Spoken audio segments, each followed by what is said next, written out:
আসসালামু আলাইকুম সবাইকে। সবাই কেমন আছেন? আশা করি সবাই ভালো আছেন। আল্লাহর রহমতে আমি মিম অনেক, অনেক ভালো আছি।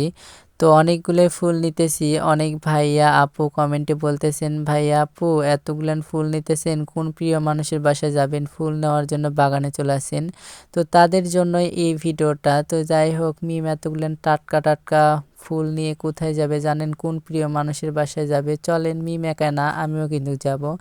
আর টাটকা, টাটকা গোলাপ ফুল নিয়ে এসেছি আর টমটমে আমি মিম বসে গেছি। কারণ প্রিয় মানুষের ওখানে যাব আর প্রিয় মানুষকে গোলাপ ফুল না দিলে কি হয়? শুধু গোলাপ ফুল না, অন্য কিছু আছে। তো যাই হোক, প্রিয় মানুষের বাসায় যেহেতু আসবো, এই জন্য মিম আর আমি দেখতেছি যে প্রিয় মানুষের বাসায় চলে আসি আর টমটম ওখান থেকে যাবে না।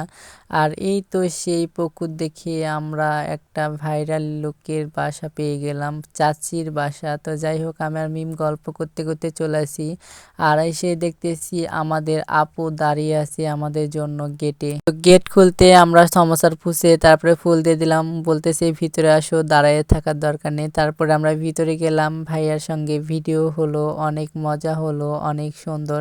তো ভাইয়ারা যে এত ভালো মনের মানুষ কখনো জানতাম না, এত সুন্দর তারা মনের মানুষ। আর যাই হোক, ভাইয়াটা কিন্তু অনেক মজার মানুষ, আপুটা কিন্তু অনেক মজার মানুষ। অনেকে কমেন্টে বলেন যে তারা নাকি খারাপ ব্যবহার করে। কই, আমি গেলাম তো আমার ঘাড়ে হাত দিয়ে ভিডিও করতেছে, এত সুন্দর তারা মনের মানুষ আর আমাকে খুব ভালো লাগছে তাদের। তো যাই হোক, একটা কথা কিন্তু আমরা সত্য চাপা রাখছিলাম, কারণ শান্ত ভাইয়া, তুলি আপু কিন্তু আমাদের নিজেরই একজন। তো এই জন্য কিন্তু আমাদের সঙ্গে ভিডিও করে দিচ্ছে, আমাদের ঘাড়ে হাত দিয়ে ভিডিও করে দিচ্ছে, তারা খুব ভালো মনের মানুষ। তো ভিডিওটা বেশি বড় করলাম না, সবাই ভালো থাকবেন, আল্লাহ হাফেজ।